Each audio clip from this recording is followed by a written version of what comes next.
السلام علیکم اسٹوڈنٹس، آج سے ہم جو ہے انگریزی زبان انگلش لینگویج سیکھنا شروع کریں گے۔ جو علم میرے پاس انگریزی کے حوالے سے ہے وہ میں آپ تک شیئر کرنے کی پوری کوشش کروں گا۔ اب انگریزی زبان سیکھنے کے عمل سے پہلے ہم یہ چیز جانیں گے کہ یہ سیکھنی کیوں ضروری ہے، کیونکہ اگر آپ نے انگریزی زبان سیکھنا شروع کرنی ہے تو آپ کو یہ پتہ ہونا چاہیے کہ آپ نے سیکھنی کیوں ہے۔ وائی کا آنسر دیں۔ سب سے پہلے تو سلیبس ہے کہ ڈیولپنگ کنٹریز میں جو ایجوکیشن دی جاتی ہے بچوں کو، ینگ جنریشن کو، وہ انگریزی میں دی جاتی ہے۔ اس لیے اگر ایک بچے کو جو ہے وہ انگریزی نہیں آتی تو وہ نالج حاصل نہیں کر پائے گا۔ اس لیے اس کے لیے سب سے پہلے انگریزی زبان سیکھنا ضروری ہے۔ اب سلیبس سے ہٹ کے دوسری چیز جو ہے وہ لینگویج ہے، انٹرنیشنل لینگویج، کیونکہ اب جانتے ہیں ہم سب کہ انگریزی جو ہے وہ بین الاقوامی زبان ہے۔ آپ نے اگر باہر جانا ہے تو آپ کو جو ہے وہ انگریزی آنی چاہیے۔ اور کئی اسٹوڈنٹس جو باہر جاتے ہیں یو ایس میں یا کینیڈا میں، وہ ایلٹس کا ٹیسٹ دیتے ہیں، اور وہ اسی چیز کا جو ہے وہ پیمانہ ہوتا ہے کہ آپ کو انگریزی آتی ہے۔ اس کے بعد پھر کمیونیکیشن ہے کہ اگر آپ باہر چلے گئے ہیں تو آپ نے اگر رابطہ کرنا ہے کسی اسٹرینجر سے تو آپ وہ انگریزی میں کریں گے نا۔ آپ اس کو نہیں جانتے، آپ اس کی زبان بھی نہیں جانتے، آپ جرمنی میں گئے ہیں، آپ اس کی زبان نہیں جانتے تو آپ انگریزی میں بات کریں گے۔ اور اگر وہ ایک جو ہے وہ پڑھا لکھا بندہ ہے تو اس کو انگریزی آتی ہوگی۔ اب آخری چیز جو ہے وہ میڈیا ہے کہ میڈیا مطلب مواصلات ہے، اس میں چاہے وہ الیکٹرانک میڈیا، چاہے وہ پرنٹ میڈیا، چاہے وہ سوشل میڈیا ہے۔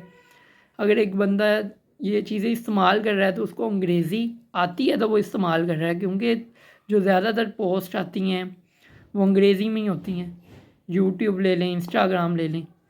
اب اس چیز میں جو ہے انگریزی اگر آتی ہے آپ کو تو آپ کے لیے میڈیا کا استعمال آسان ہوگا، ورنہ یہ مشکل ہوگا۔ اب یہ دے دیا ہم نے وائی کا آنسر کہ کیوں ضروری ہے۔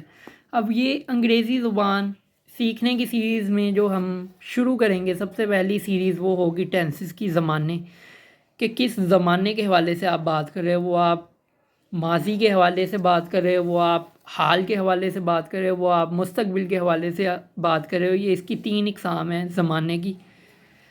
اب زمانے کی 3 اقسام ہیں، ماضی، حال، مستقبل کے کوئی بھی کام آپ کر رہے ہو تو وہ آپ کر چکے ہو، ابھی کر رہے ہو یا کرو گے آگے۔ اب یہ جو ہے آگے، اس کی آگے جو ہے وہ 4 اقسام ہیں، مطلب یہ ہر پاسٹ کی، پریزنٹ کی، فیوچر کی، ہر ایک کی جو ہے وہ آگے 4 ہیں۔ مطلب past indefinite, present indefinite, future indefinite, past continuous, present continuous, future continuous, اسی طرح باقی ان کی 4 اقسام ہیں۔ اب ان کو جو ہے ہم انشاءاللہ سیریز میں جو ہے وہ ڈسکس کرنے کی پوری کوشش کریں گے۔ اس کے علاوہ ہم دیکھتے ہیں کہ یہ زمانے آپ ٹینسز جب سیکھ لیں گے تو اس کے آگے آپ کیا کچھ جو ہے وہ سیکھ سکتے ہو۔ اس میں جو سب سے پہلے وہ ڈائریکٹ انڈائریکٹ ہے، ایکٹیو پیسیو وائس ہے، ٹرانسلیشن ہے، اردو ٹو انگلش ہو یا انگلش ٹو اردو ہو۔ پھر ورب کا استعمال ہے، کیونکہ وقت کی قید ہوتی ہے نا زمانے میں، کہ وہ کام آپ ابھی کر رہے ہو، کر چکے ہو یا کرو گے۔ پھر میکنگ سینٹینسز ہے، آپ کو انگلش میں جو ہے وہ سینٹینس بنانے آ جائیں گے جو کہ ایسے رائٹنگ کے لیے ضروری ہے۔ تو یہ چیزیں ہم انشاءاللہ انگلش لینگویج میں جو ہے وہ سیکھیں گے، اور اس کی سب سے پہلی سیریز ہوگی ٹینسز کی۔ اب انشاءاللہ اگلی ویڈیو میں ملیں گے۔ آپ سب مجھے اپنی دعاؤں میں یاد رکھیے گا۔ اللہ حافظ۔